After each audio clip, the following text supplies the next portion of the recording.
12 in the waiting room. Going live now.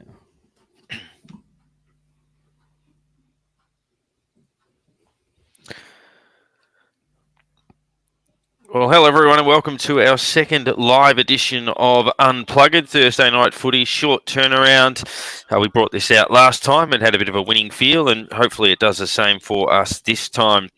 As was the case a few weeks back ahead of that round 2 clash, you can jump on the live chat on the YouTube channel and interact with us as we go and ask questions and share your thoughts, and we'll try to get to as many of those as we possibly can. I know we missed a few of you last time, so if you've still got those questions, I think we've got some receipts of who we missed, so send some of those through and we'll do our best to get to some of those. Still wearing the St Kilda beanie. I have got the Aston Villa shirt on, not to poke fun at anyone in particular, but it was a big week for my other sporting love, so just donning it for the first time in a little while, but you've got to take the wins when they come. Didn't come on Saturday, though, and it's a really weird game to get a read on, to be honest. For most of it, we look pretty ordinary, but if you take out 3 or 4 horrible mistakes, which handed goals to the opposition, we would have been a fair bit closer at three-quarter time. And look, had we have been as close as we were, would the Giants have steeled themselves and denied us the chance to charge at them like we did? Was it a foot off the gas scenario?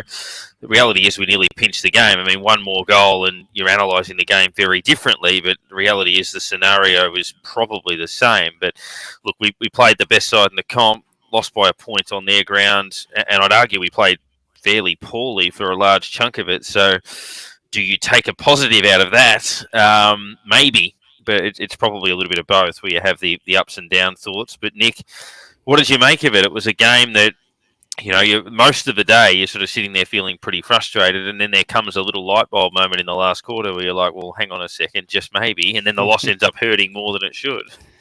Yeah, I mean, it was very St Kilda, wasn't it? It was almost like at three-quarter time, I was like, just put us out of our misery. Let's just blow the siren, move on. We can concentrate on next week. It was a real hard watch. It was a really, really hard watch. And you just felt like, we were second to the ball. We were second to the man. We were second in the contest. We were second best all day. And then all of a sudden, there's a little glimmer of hope. And you go, could they do it? And then you kick another one. And you go, oh, shit, we're actually pretty close now. And there's still time, still 7 minutes left. There's still time. We could maybe do this. And you kick another one. And it's like, we're on the march here. This can really happen. And then all of a sudden, it's just like, no, all over.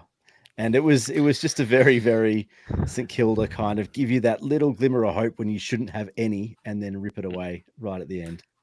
Yeah, H, it was that moment, 40 seconds to go, you're like, well, you got one chance to win the game. It has to work. And you win the centre clearance and the ball's in the air. And as the ball's off the boot, you're almost holding your breath thinking, this will be the greatest if someone marks this. And then Peetling or whatever his name is there sub-marks it, and it just sort of takes the air out of the balloon. But, I mean, that was it. You fight hard for one chance, and that one chance just flicked away in the blink of an eye, I guess. Yeah, basically to sub down, playing down the back line, where if Taylor hadn't gone off, probably wasn't going to be there. But, I mean, if Taylor doesn't play, I mean, at the end of the day, King didn't really have a huge influence. So how big an influence would have Taylor had? That's the other sort of thing you think as well. Well, I mean, that he could have been somewhere completely different at that stage of the game if it panned out exactly the same way. Yeah. So it's just a whole lot of ifs and that. And if we turn up in the first minute of the game, we might actually get a better result. That's we're just. I mean, there's leaving it late and there's leaving it till the 12th minute mark of the last quarter. It's situation you go, hey, we can do this. Why do we wait until then to actually do it? I mean, we started the third pretty well as well when you look at it, but that died off, and you thought, that was our run. But yeah, slow start to the last quarter, and you wondered a little bit them taking the foot off the pedal, them going, okay, the game's over, sort of thinking, teams do that and they concede 2 or 3 in the last 15 minutes, but 6 in 18. We've managed to get average winning margin down to only about 4 points now. I think it is for the season, and it's just those games that you go, hey, you pick off those games 3 out of 4 times or whatever, and you're right at the top of the ladder. But yeah, as I say, we're 0 from 3 in those sort of ones now, and it's a bit of a kick, but what can you do?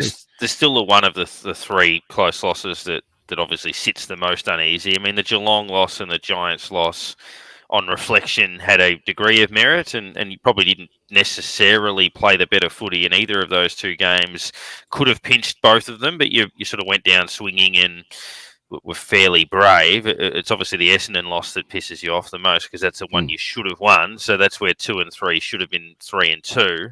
And I said that's nothing against the Bombers, but on the balance of the game, you were clearly the better side, and it just didn't happen that way for you. And I guess that's where the Giants loss is frustrating, because you're thinking, well, you could pinch that potentially and get the result back. You didn't necessarily deserve to win the game, but you could snatch the 4 points back that you dropped, and everything's rosy again. It just didn't quite work that way. And you're right, H. I mean, a lot of losses remind you of other losses. And, last year when we played Richmond at the MCG and lost to them in the middle of the season, it felt like we had 4 or 5 horrific errors that cost us goals seemingly out of nowhere. And obviously you looked at this game, Cal Wilkie, who's normally so reliable, turned one over in the first quarter with a lazy kick inboard. Mitch Owens takes the hanger and then turns it over in the goal square. Filippo kicking into the man on the mark. A couple of shots that went out in the full. Or just 1 or 2 other bad turnovers in the middle of the ground where they carved us up. And you're thinking, well, it felt like they had the better of us, but you've probably handed them 5 goals on a silver platter. And that changes things dramatically. So, yeah, that's why you look at it as frustrating. You're like, you did so much wrong. You played a side that is premiership favourites and have nearly beaten them. Play 15 minutes of football.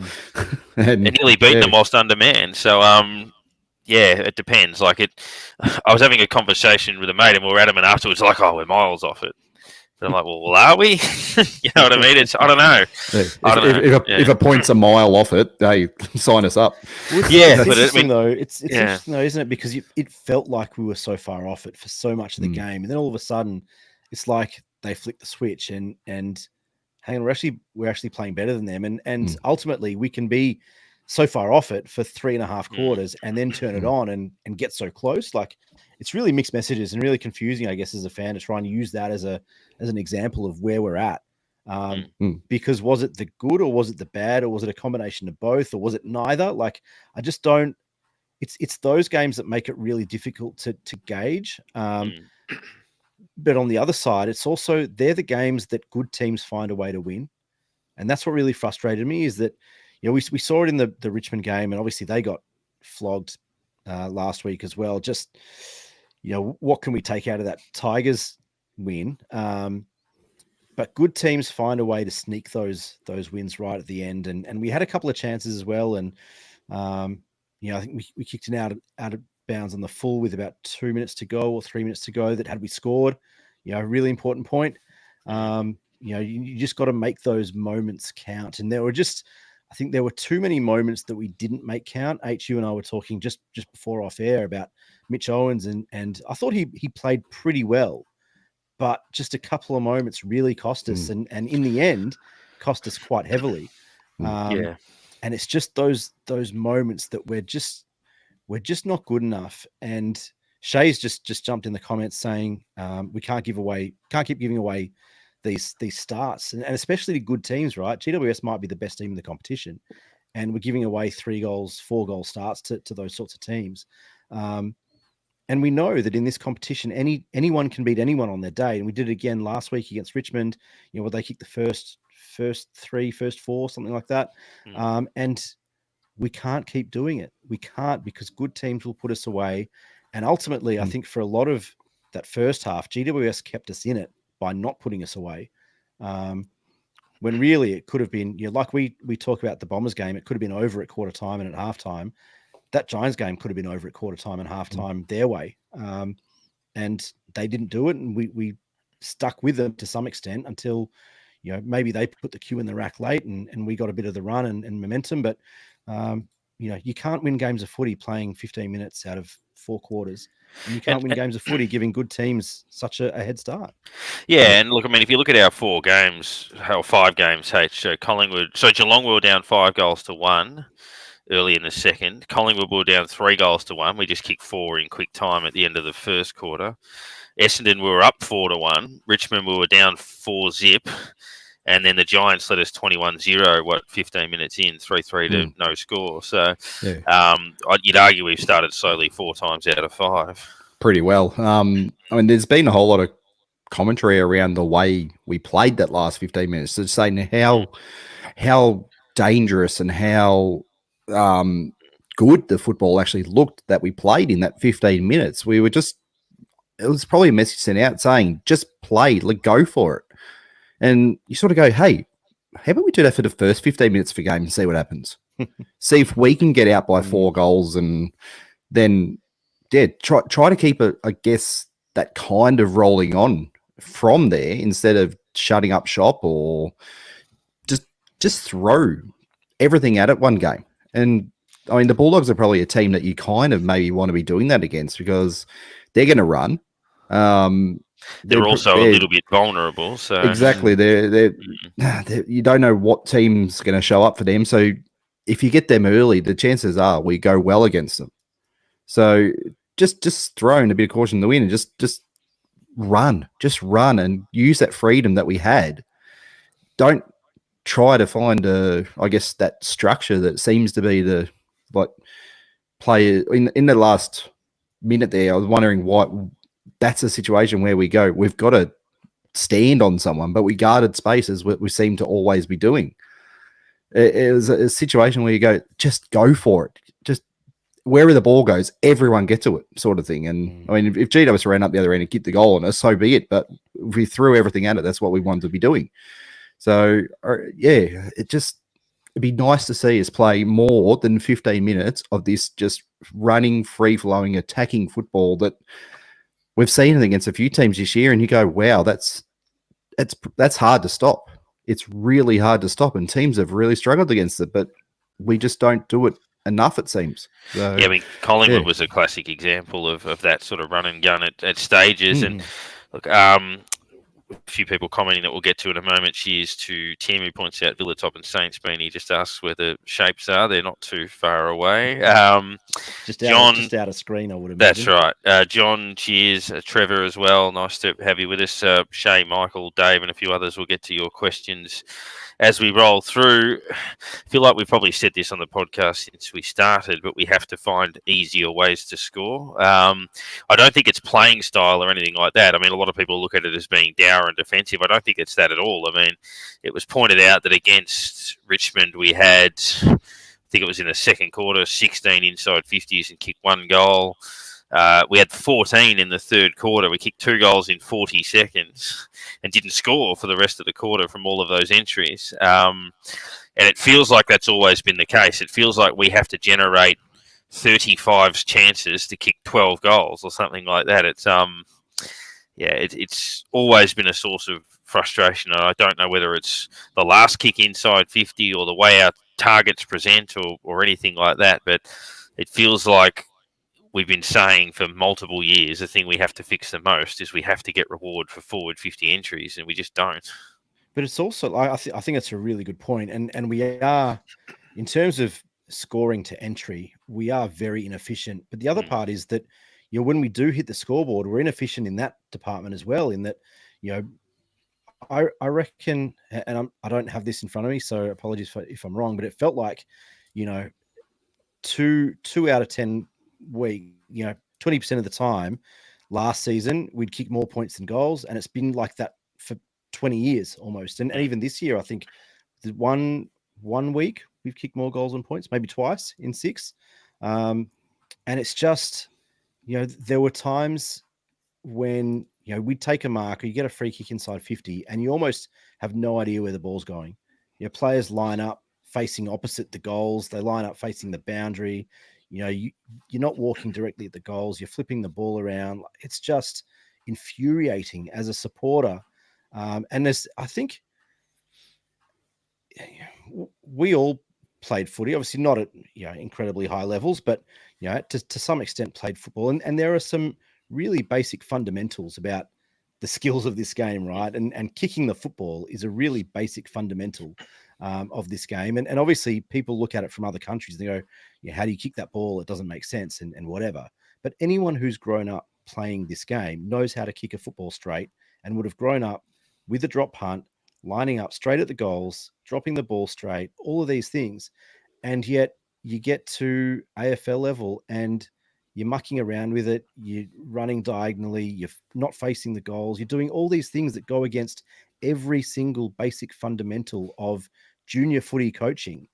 And it's so hard to watch. It's so frustrating that Jack Higgins can take a mark inside 50, 30 meters out, and you have no idea where that ball's going. I mean, Higgins, to his credit, has been not bad this season so far, but in general, that's kind of what he's like, and just about everybody else, whether it's Max King or Caminiti from 25 out, on a very slight angle, facing the boundary line and trying to do a snap from barely an angle. It's infuriating. And trying to, I mean, Jack Higgins is an interesting one. I reckon he fluctuates when he's in form and when he's out of form. He fluctuates between I'm certain he'll kick this and I'm certain he'll miss this based on the week. And at the moment, he's in that I think he'll kick him from everywhere type form.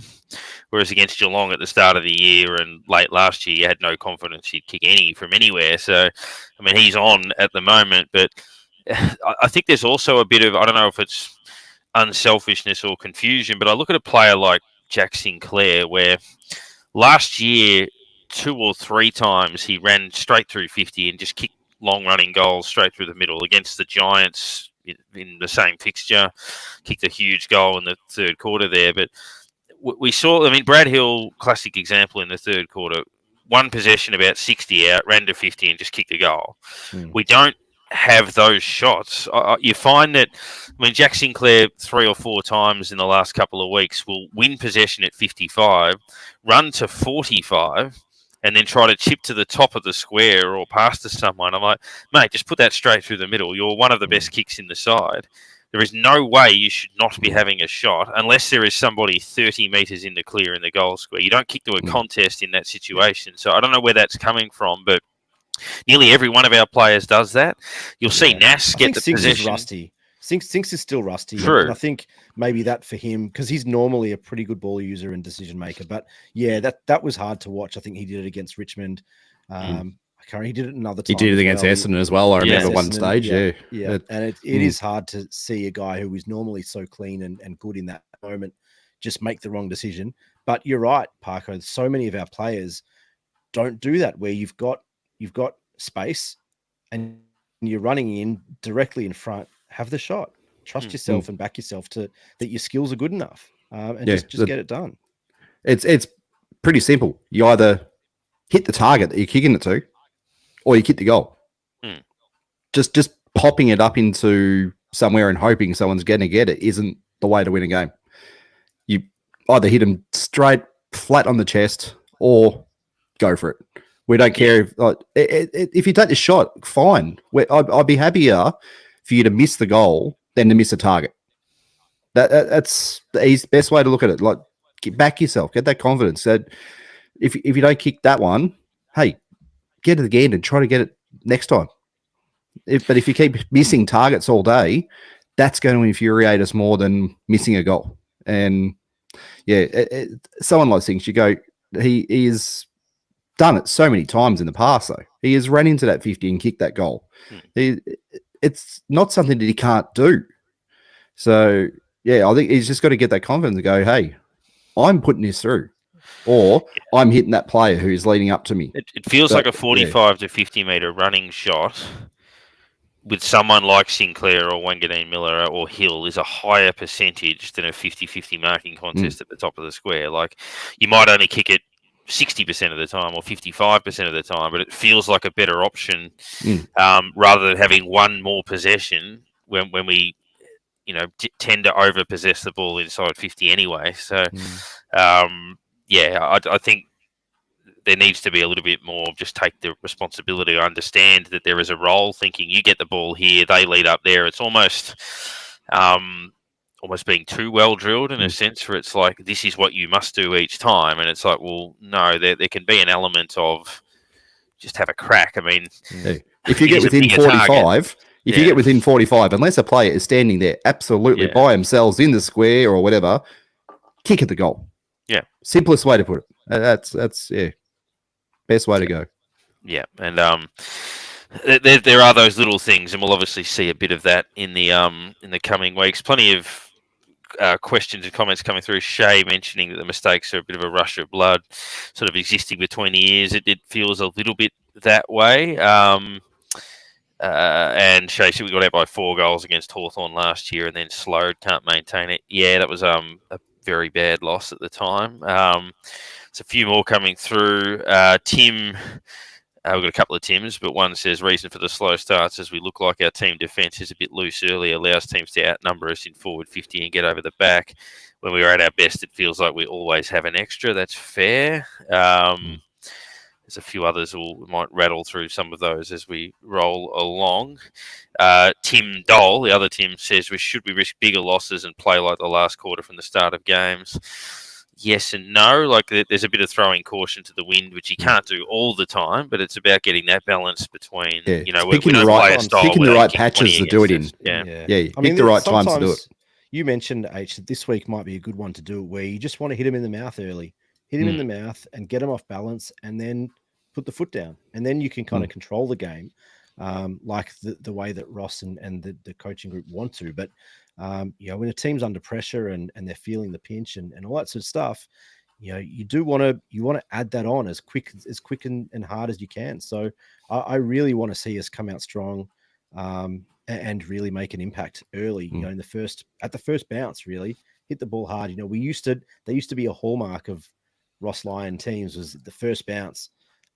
Started with Tomo and GT's teams, but it continued all the way through that era where at the first bounce, you've got 4 blokes coming in from the square, ready to hit that contest, ready to hit the ball, ready to hit the man. And if you're in the way, tough luck.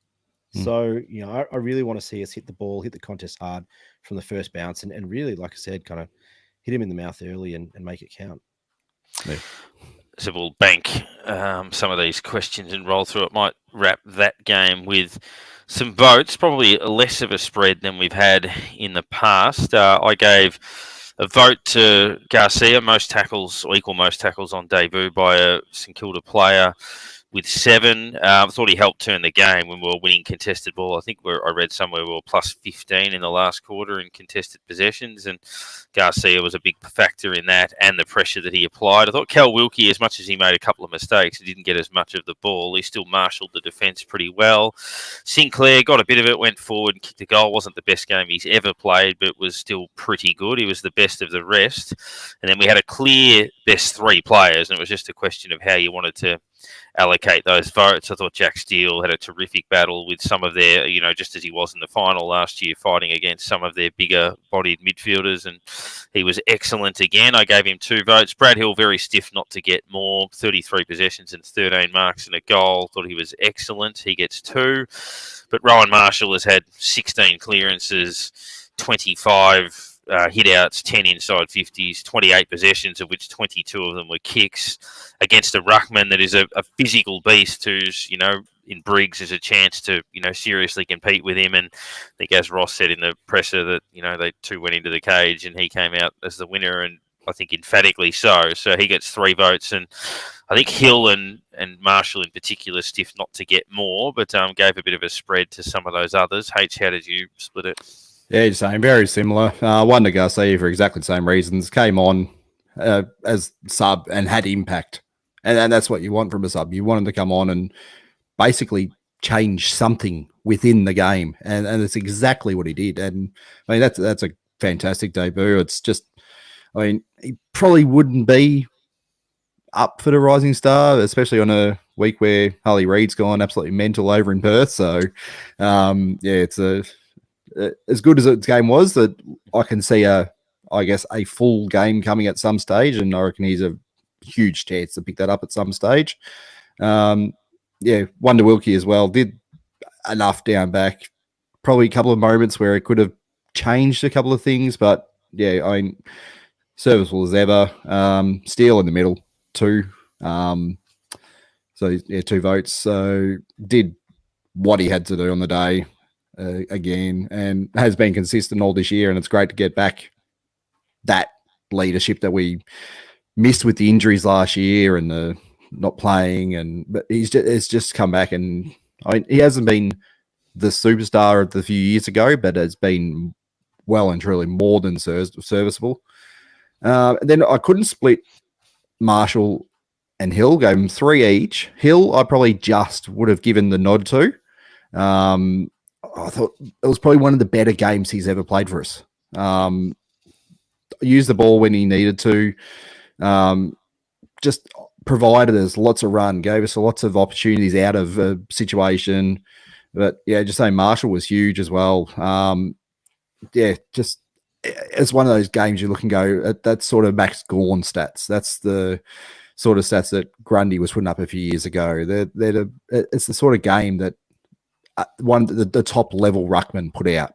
And yeah, he deserves a break at some stage soon. Whether it's going to come, where it's going to come, I'm not sure, but he's going to be absolutely cooked by the time he goes, I'm having a week off. But he's worked so hard this year. It's been brilliant. But yeah, hopefully he gets a little bit of a chop out at some stage and get refreshed and keep going. So, yeah. Yeah, very similar. I mean, it really was those senior leaders, wasn't it? Outside of Garcia, I think we all gave 1 vote. Who really came on and just provided a bit of spark, a bit of dash and dare and just grunt as well. And it's pretty rare, I think, that a young kid comes in like that for half an hour and he's able to show run, dash, dare, tackle, contest, all of those things in such a short space of time, especially when he was not a top 10 pick. So yeah, I was really impressed with him. I thought that Darcy Wilson showed a little bit as well, but I think most of that came when the team was playing better football towards the end. But outside of those two, really, it was the senior guys. I gave 2 votes to Jack Steele. I just thought he led from the front, especially in the first half as well. When things weren't going our way, I thought that Steele kept pushing, kept running, kept driving, and really kind of kept us within arm's length of the Giants. Brad Hill 3, like you said, H, one of his best games for the club. I think there was a game against Hawthorn at the G a couple of years ago. Where he had about 30 and kicked a couple as well. That was right up there. But I thought he was really good. And his ability to continue pushing and trying to do something, continue trying to make something happen when a lot of our guys were kind of going into their shells and trying to stop things happening the other way. I thought he kept trying to make things happen for us. And I always like to see that from Brad Hill. I think when he's doing that, he's playing his best footy, and was a really good leadership game from Hill on the weekend. And like you both said, Rowan Marshall was just mega. Yeah, I mean, he's in the top 2 or 3 ruckmen in the league. It'd be really interesting to see. I did have this kind of thought that Rowan Marshall's game is really like he's a 6'7" midfielder. He's not really a ruckman, but he's kind of a giant midfielder who can ruck a little bit. It would be kind of cool to see someone like a Tom Campbell go into the ruck with Rowan Marshall standing next to him, playing as a midfielder. And I wonder what that would look like. We see with Geelong, Jeremy Cameron go into the middle and play a bit as a midfielder. I'd love to see kind of Rowan Marshall play a game just as a pure midfielder and let someone else do the ruck work and that sort of stuff and just see how he goes. But I mean, he was enormous. And you would imagine it's not often that in losing teams, play against the 3 Brownlow votes, especially not when you've been down by 3 or 4 goals all day. But Rowan Marshall could get the 3 Brownlow votes from that game. He was just gigantic. And as Michael points out, looked like the Giants put a bit of homework into Wanganeen Miller, and Brad Hill kind of played that role. It's probably a fair shout, sort of, that launch off halfback, pushing up to a wing, that type of thing. And Shay says Rose an old school utility. Yeah, I mean, you look in the era of a Jim Steins or a Scott Wind and those sorts of players that used to get 25, 30 possessions playing in the ruck, and or players, who were the ruckmen in the 70s, like guys like Gary Dempsey and those sorts of players that got stacks of it. And, he's not you don't look at him as like a pure ruck craftsman like a Max Gawn or anything like that, but he's an outstanding player. He's so important to us. And, you'd think All-Australian a very, very strong possibility. Rob says, I'm loving Riley Bonner's run, carry and line breaking. He slotted in perfectly, all bar that one against the Bombers. Gets forward and could look dangerous near goal as well. Very good point. And he wasn't too bad on the weekend either. I think he's come back well in the last fortnight. Our other awards that we usually do, you can chime in with some thoughts on those in the comments, is the Jason Blake Award. Nick, did you want to kick us off with that one? Really hard one. I wanted to give Filippo a little bit of credit. I think he didn't get a lot of the ball. He didn't kind of hit the scoreboard. He didn't get a ton of it. But what I saw on Saturday was just him working hard. And there was a lot of time where you just see him running between the arcs. And sometimes it's hard to notice on TV because obviously the camera kind of focuses on where the ball is. But Filippo worked really hard. And when he did get the ball, he was able to do something with it. He didn't turn it over a lot, but he's a really smart player. And I just feel like, I think I've said it just about every week this season so far. I'd love to see him spending more time forward and get Mitch into the middle just as part of their development, because I think while we're seeing some good things out of Filippo, it's almost kind of, it's not quite enough, but he's also not getting the credit for what he is doing. And I think that if he was doing these sort of things up forward, where he's got a bit more ability to get space, to hit the scoreboard, and maybe those 12 or 15 touches turns into a goal or two, or a couple of goal assists or whatever. Whereas now he's kind of, 10, 15 possessions are kind of little handballs and they're in traffic. And, he spends a lot of time running back and forth, and not really impacting the game in that sense. But I did think that he worked really hard, and I think he's been unfairly maligned so far this season by sections of the fan base because he's not, a Harley Reid or whatever. He's a very different player for what it's worth. But I think Mateus Filippo is going to be a very, very seriously good footballer. We're not seeing it just yet, but I think this is part of his development. And I think the fact that we can all see that he's kind of not great in the middle just yet is kind of part of Ross's plan, and just take him out of his comfort zone and get him to work through some of these things. And he'll come good. But I did just want to give him a little bit of credit in that regard. Yeah, and he's probably the guy, like Sinclair that we mentioned earlier, that I'd love him to use that instinct a bit more. And, he's a beautiful kick. I saw him against Collingwood where he just threw it on the boot from 55 and kicked a goal. Front and centre goal against Geelong as well. Like he's had a few where he's got himself into a tangle, where he's kicked set shots out in the full or into the player on the mark. Like, you're a phenomenal kick of the footy. So I'd love him to first instinct it a few times. But who's your Jason Blake? Yeah, he's also got the move to be able to step around that smother as well at times, you think, as well. So if he puts his head to it, you think, okay, he actually balks that smother. Except for the one where he kicked it into the man of the mark. But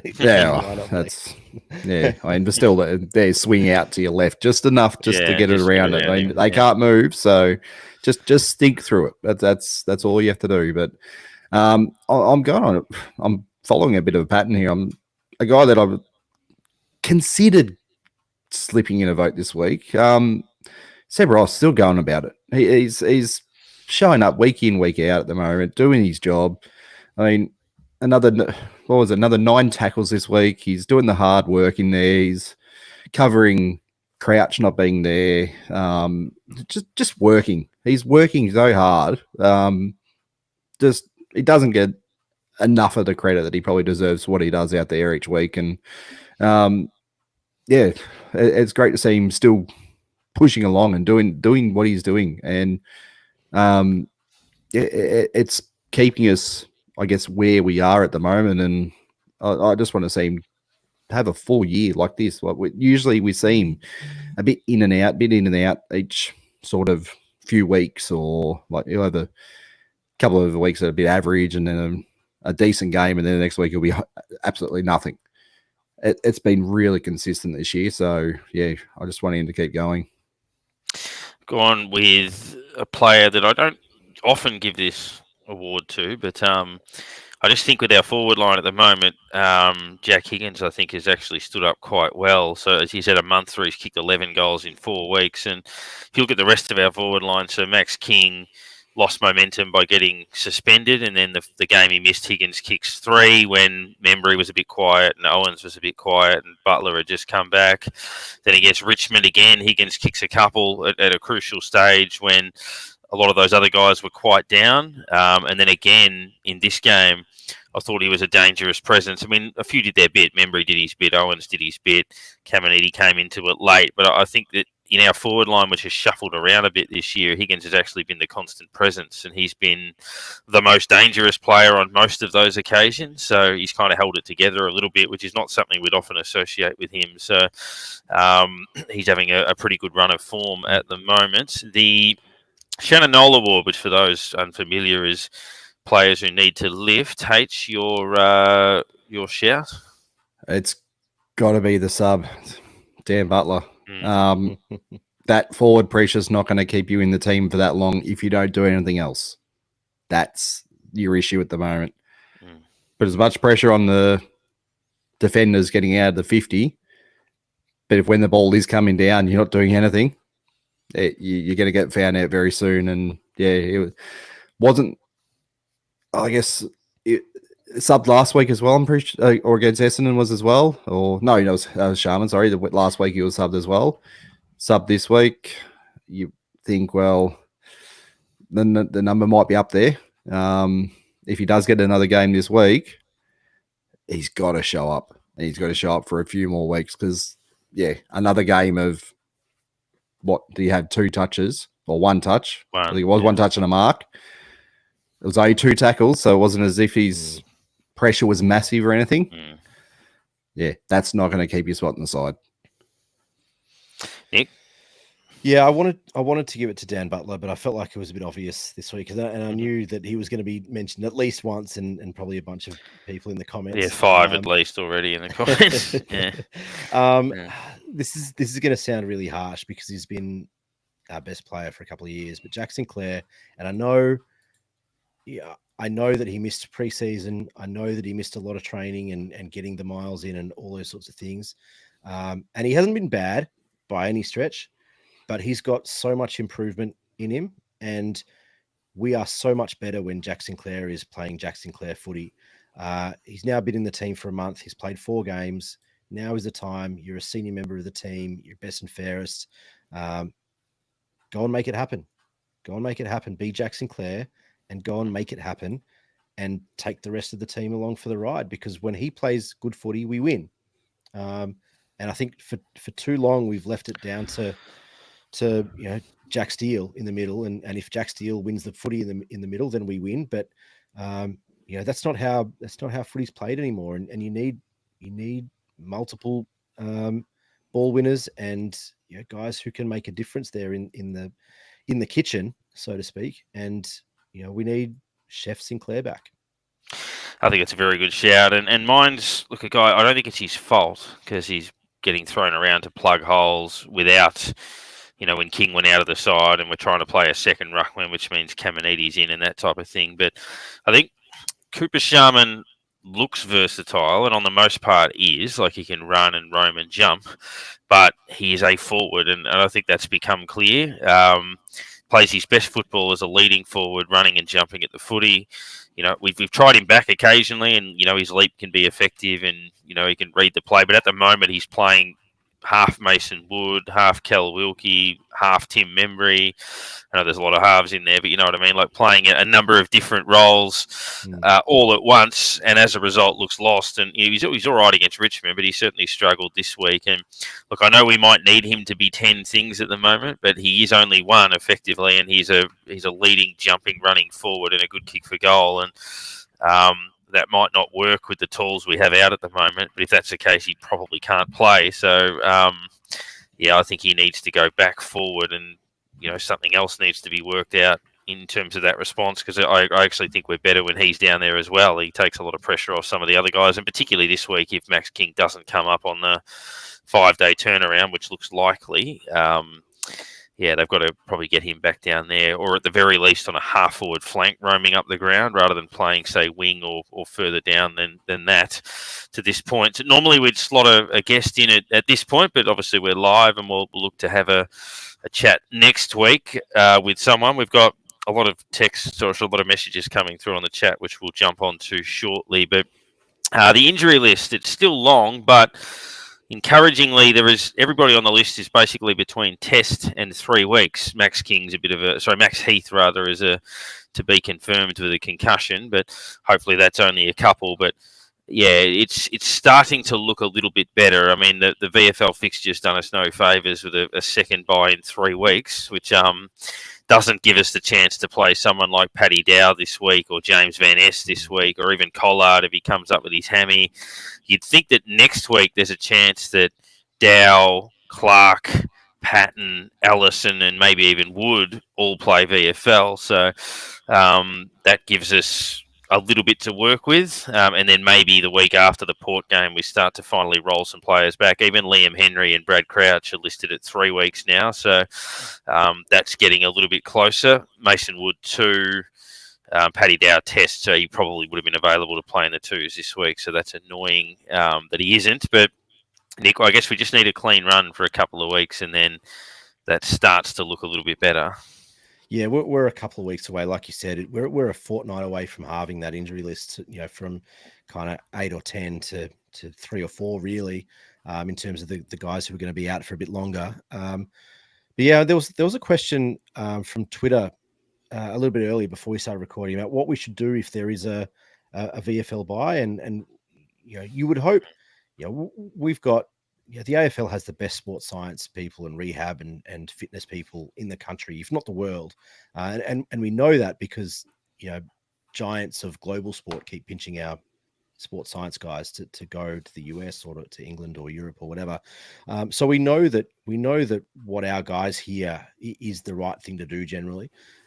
So you have to imagine that they're looking at all the options on what they can do for these guys who, need Ks, that, they just need to be out on the field and running around and all that sort of stuff. You would imagine that there's some sort of, intra-club scratch match or something happening in the background, closed doors, whatever that looks like. But yeah, I mean, there should be options for guys that are coming out of the rehab group and coming back into the 2s, and then the 2s have a bye. There's got to be a kind of a secondary option there for those guys to get some miles in the legs.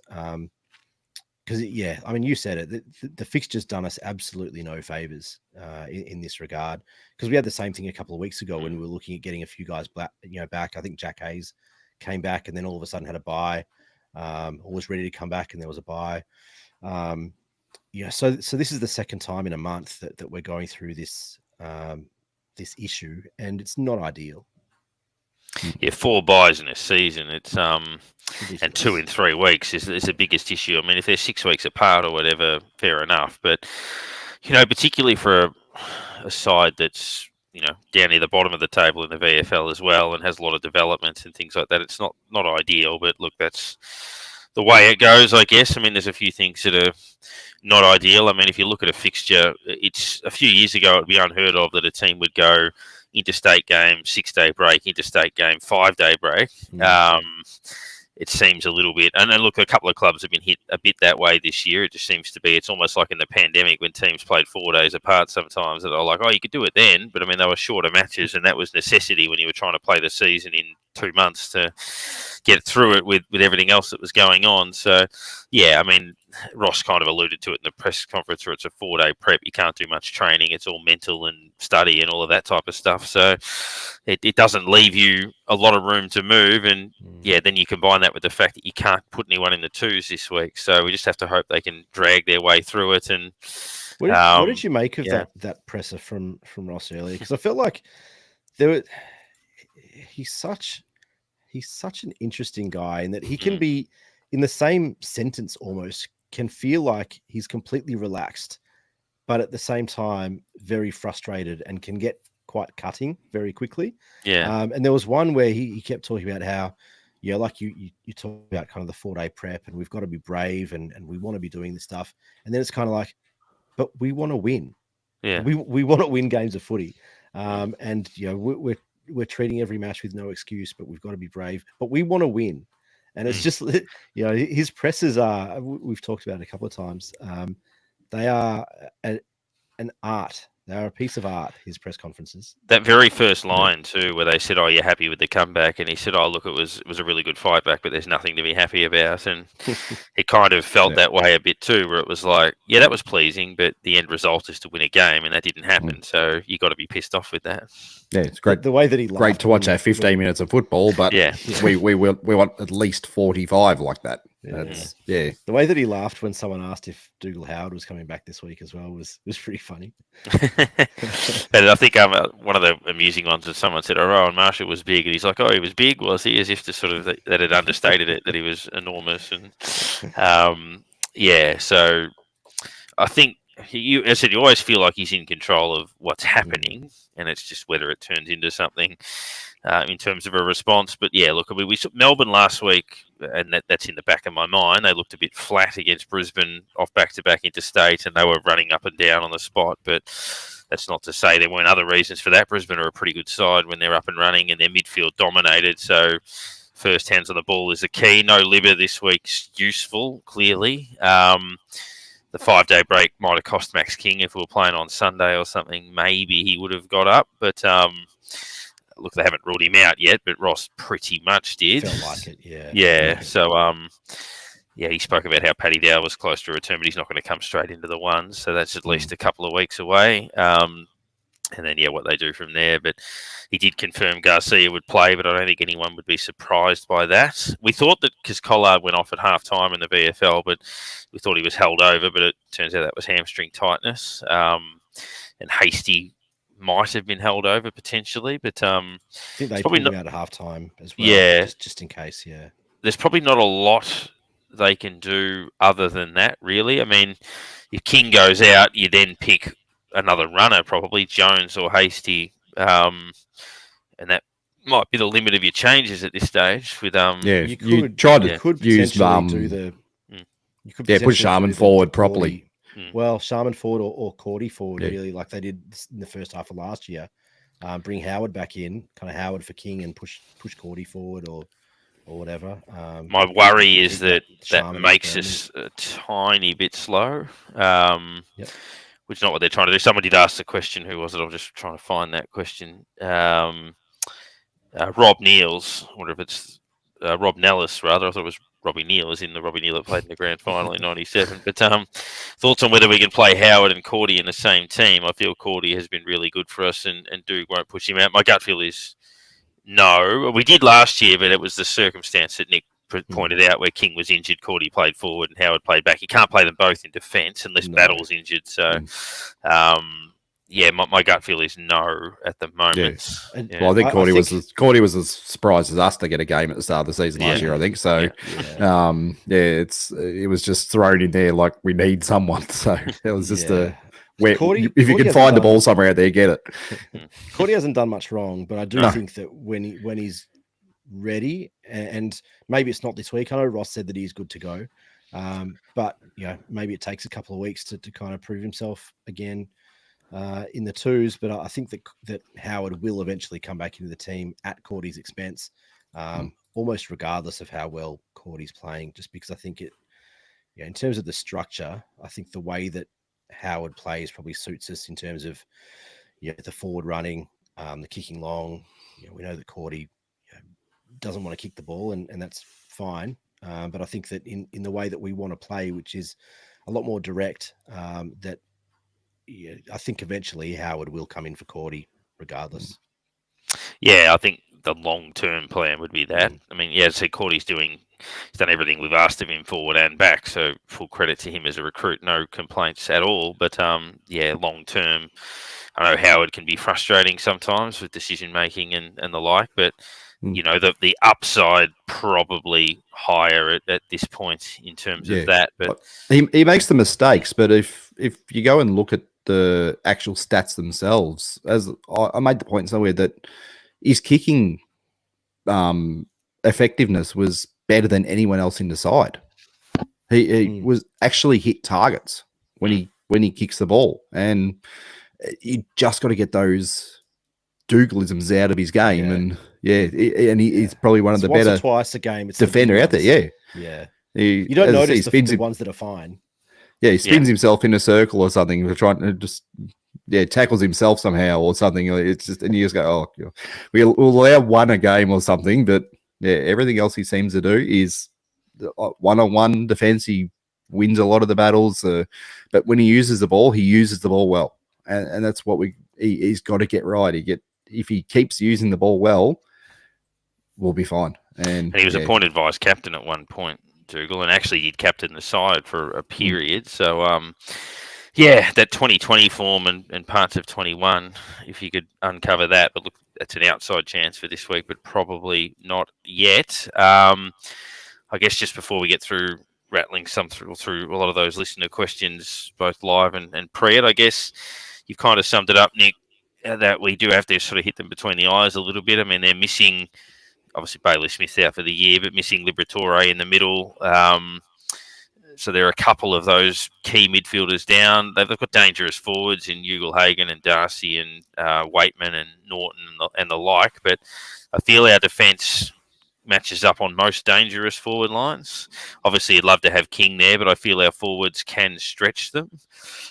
Their strength has always been that first hands on the ball and ball use.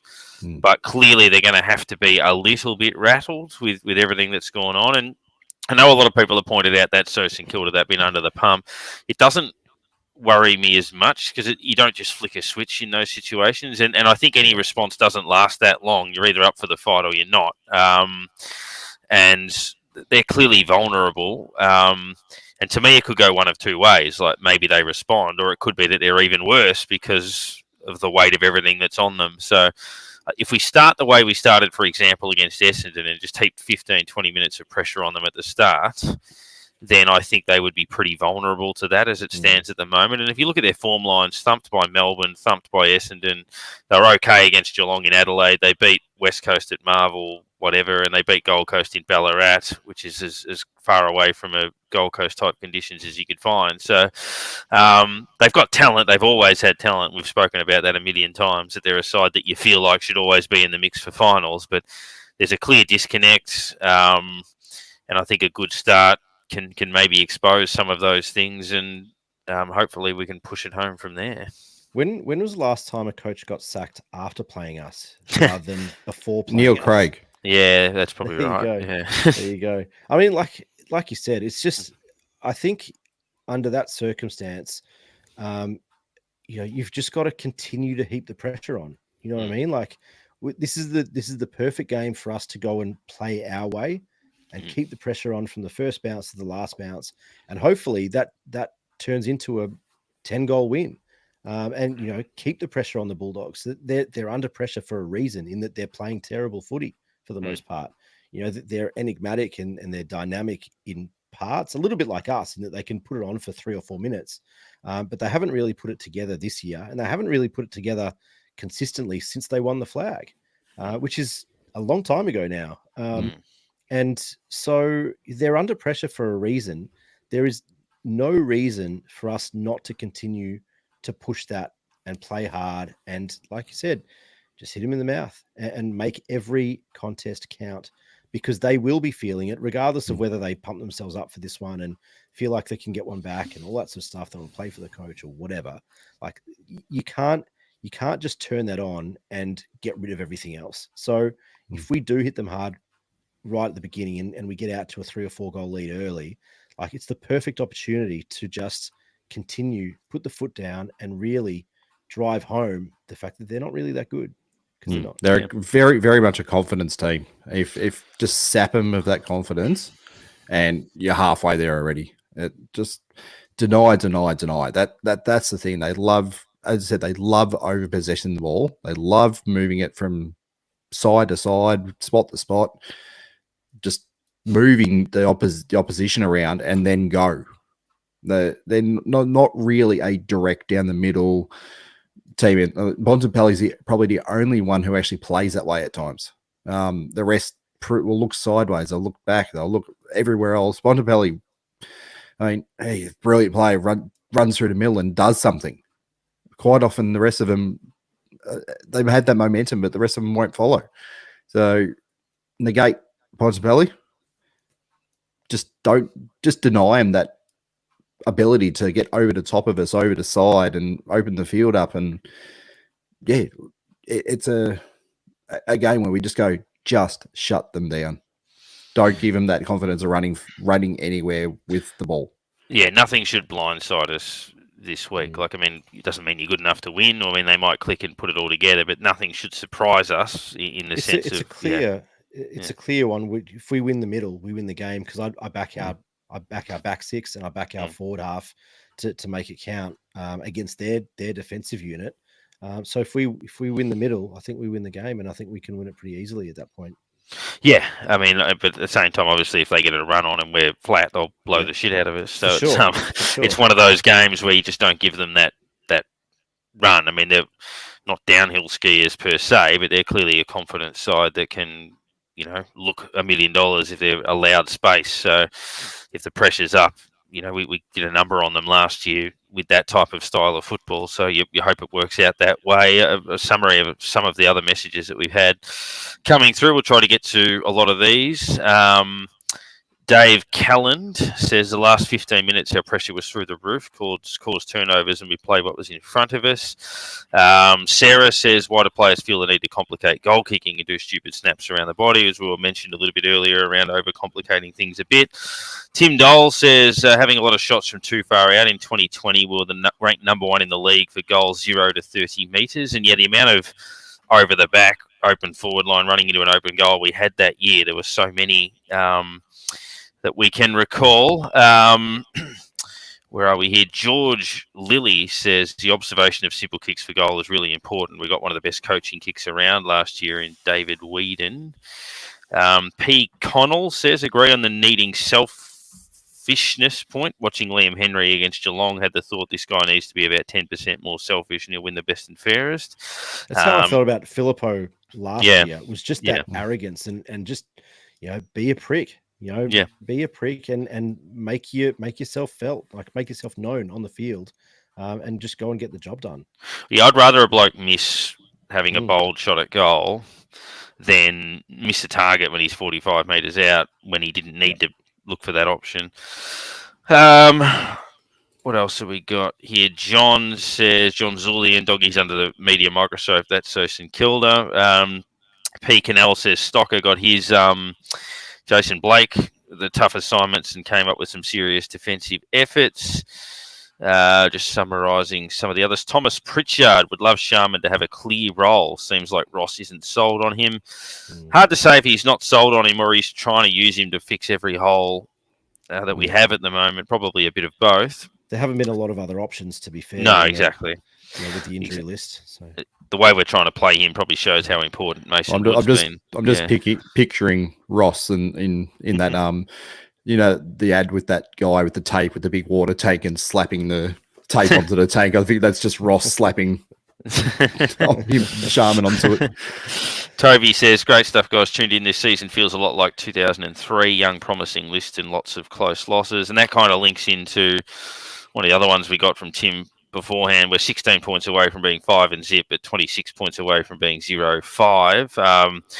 Ross always keeps us in games. And yeah, I mean, last year, I think our biggest loss for the season was 28 points. So, I mean, it gives us a chance in every game. It makes the losses hurt a bit more because they're always close. So you've always got a chance, and they're the ones that frustrate you a little bit more than, say, a 5-goal loss would. One there, Nick. Luke says, thoughts on using a debutant as the sub. I personally hate the idea. Look, I don't love it, but at the same time, what else are you supposed to do in those situations? Yeah. Worked last week pretty well.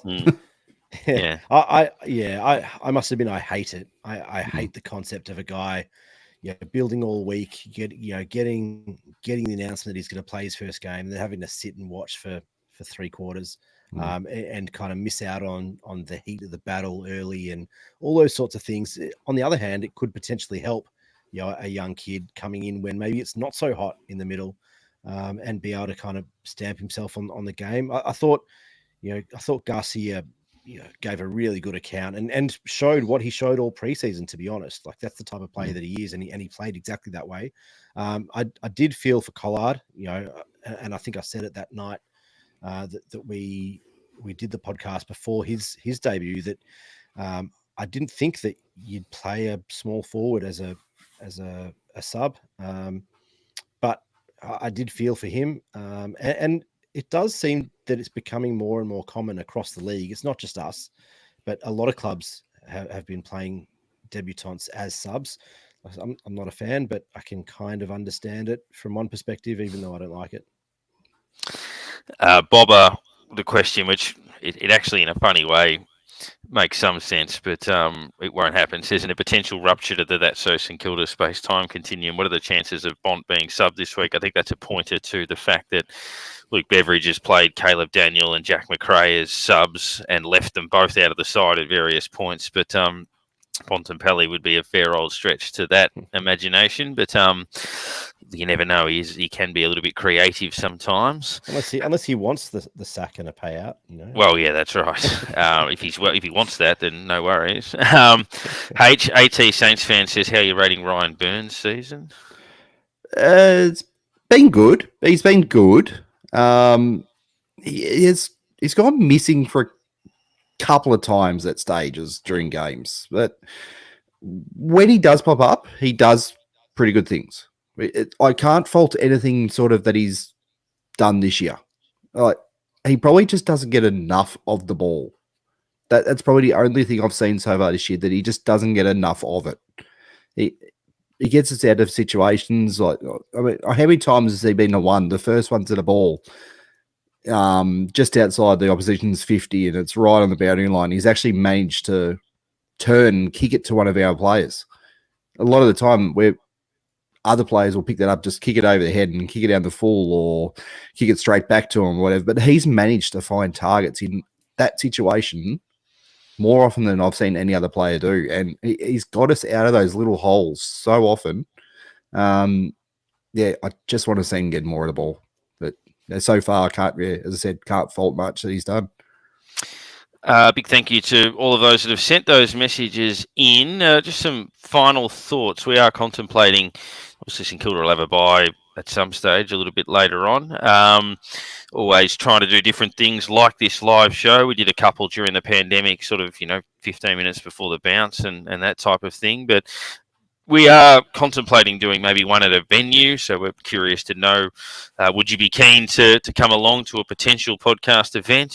Get a Palmer and a beer or something and have a chat and see what we're up to. If that would be of interest, just give us some feedback via whatever channel it is that you use to listen to us. And, of course, we did put the post up last week that we ticked past 9,000 games played for our guests and over 6,000 goals kicked. We've had best and fairest, a lot of captains. Obviously, the Grant Thomas rotation policy helped us get about 7 of those on the show.